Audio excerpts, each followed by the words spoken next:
So this new, I think it's a new phenomenon. The problems between men and women have existed forever, obviously. So to say that what's going on and the harassment and so on is because men don't respect women, that's the old story. It's been a problem since Adam and Eve. And I think it's gotten a lot better. I don't think there's any question that today men respect women more than in the past, in some way. And yet, there's all this stuff going on that is disturbing. The abuse of power, that's an old story. That's been around forever. I think what's new today is not that there's a lack of respect of men to women. I think that there is a lack of respect by both men and women for intimacy itself. This is not a man-woman issue. This is a question of what constitutes intimacy. And if we don't know the definition, if we don't know what is intimate, there's going to be a lot of misunderstanding, even with the best intentions. So there are men who do respect women, and yet they behave in a way that could be offensive. And if you ask them, why did you do that? Their answer would be, do what? It was nothing. And for a long time, like you say, it was nothing. It was acceptable. Since the 60s. I think we're paying the price now for that liberal attitude about intimacy, where free love became an ideal. You don't have to be so serious about it. You don't have to be so uptight about it. It's natural, it's fun, it feels good, enjoy, relax. So at the time, it sounded at least decent. Make love, not war, and all that. But when you say free love, free of what? Free of charge? It meant free of commitment, free of attachment, free of emotional involvement, just recreational. And it really sounded nice. And for a long time, men and women enjoyed that new freedom. We felt liberated. Now we're paying the price, I think. Because if we don't have a definition for what intimacy is, we're going to cross the border, even unintentionally. So, like shaking hands. Could there be anything more innocent than that? And yet, if someone has intimate intentions, it can become creepy. Like you shake somebody's hand and he holds your hand 3 seconds longer than necessary. It's creepy. Now what happened? 3 seconds more, 3 seconds less. It's just a handshake. So the guy's a little enthusiastic. So what? It's a misunderstanding. And that can apply to so many circumstances. What, you thought I was being intimate? No, I was just being friendly. Oh, you thought I was just being friendly? No, I'm really into it. How are you supposed to know? So a good example would be closing the door.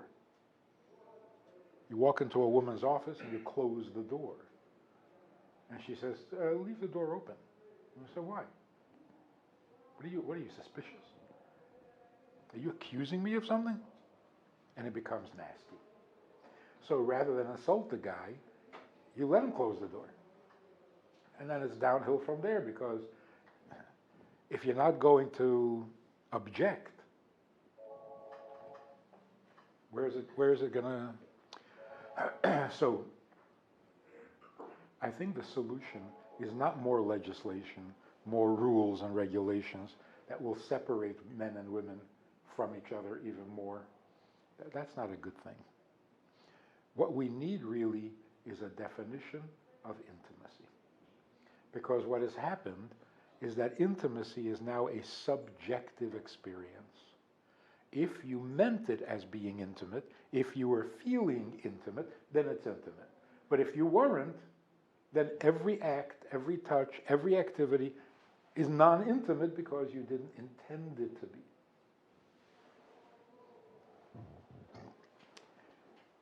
In a sense, if we don't have a definition for intimacy, we're fooling ourselves. You can be doing something that is inherently, essentially intimate, and you convince yourself that it's not because you're not in the mood. That's dangerous. Intimate is intimate. It's a reality.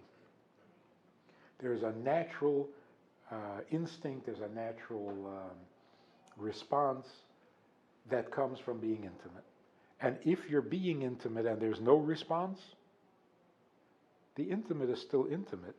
You're just a little out of touch. You've become a little dulled. So, for example, years ago, these teenagers in Minnesota were going to go on a camping trip. And they had studied a little bit of Jewish law and so on. They decided they want to make it kosher. So they come to me and they say, how can we make this camping trip kosher? I said, who's going? They said, 8 of us, 4 boys, 4 girls. Where are you going? Out to the Boundary Water camping sites. We're going to be there for whatever, 7 days in a tent. I said, not kosher. And they said, we haven't talked about the food yet. I said, no, the whole thing is not kosher. And they were offended. And they said, we do everything together. We've always done everything together. We grew up together. In fact, last year we went camping, and one of the sleeping bags got a little too close to the fire and was destroyed, so we shared a sleeping bag.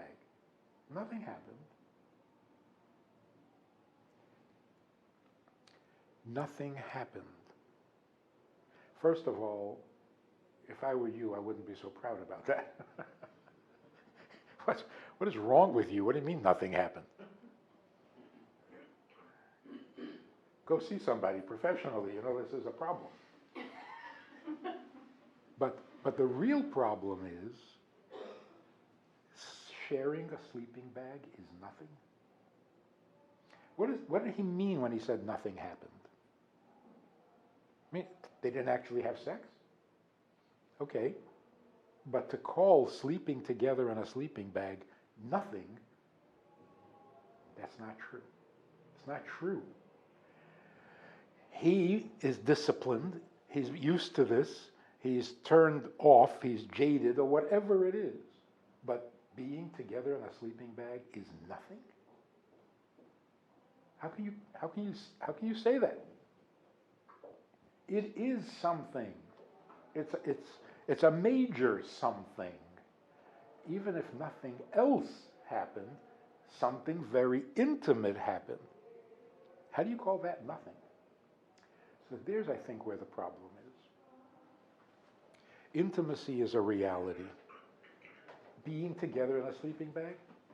How do you define that as non-intimate?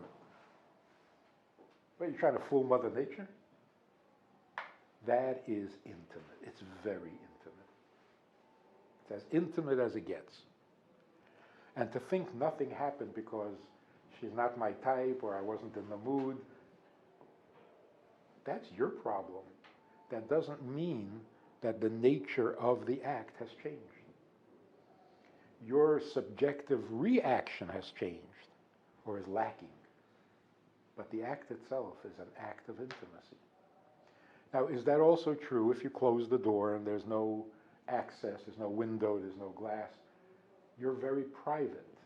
Is that not intimate? Sure it is. In fact, that's the beginning of all intimacy. The first step in intimacy is privacy. So, I had this experience, which I think is relevant here. We have this program for women. They come to the center in Minnesota. They stay for 2 weeks, 3 weeks, a month, crash course on Judaism. And this is back in the 70s when women were nonconformist. They didn't want to play the beauty game. They weren't going to do the game that their parents played. And so they kind of neglected themselves. And some of them were very religious about it, and they neglected themselves badly. There was this one woman who had gone way, way too far. The other women would not share a room with her. Anyway, it was really bad. She needed to talk to me privately, and I had this tiny little office, closet, whatever we would call it. So we went inside. It was just big enough for two chairs on a little table. She was sitting next to the door, and she closed the door. I said, leave the door open just a bit. She said, why?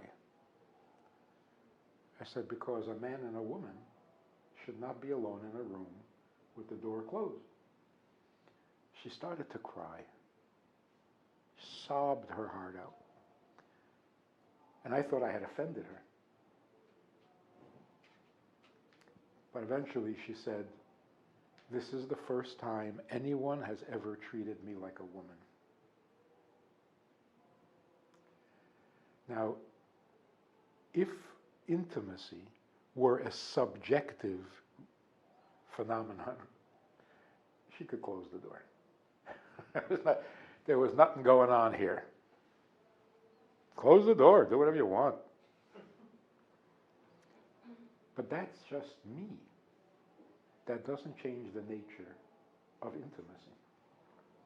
So she closed the door, a man and a woman, it's intimate. I'm not in the mood, that's my problem. So we got to stop treating intimacy like a choice. If you want the touch to be intimate, then it's intimate. If you don't want it to be intimate, then it's not intimate. There's no such thing.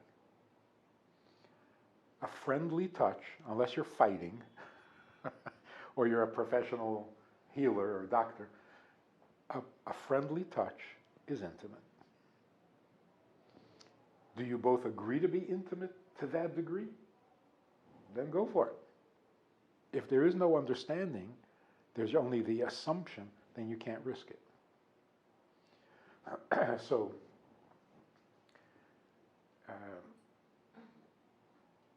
being alone in a room is by its very nature intimate.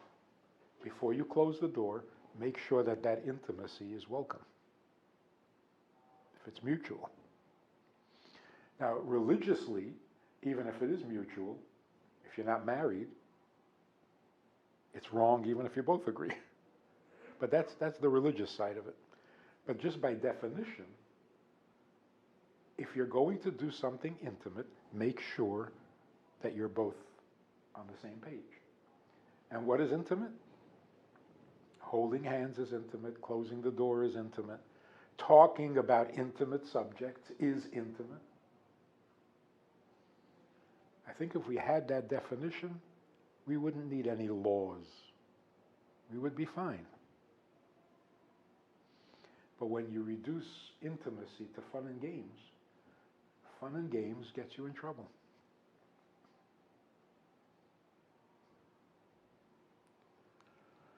Partner with Rabbi Friedman. Visit itsgoodtoknow.org/support.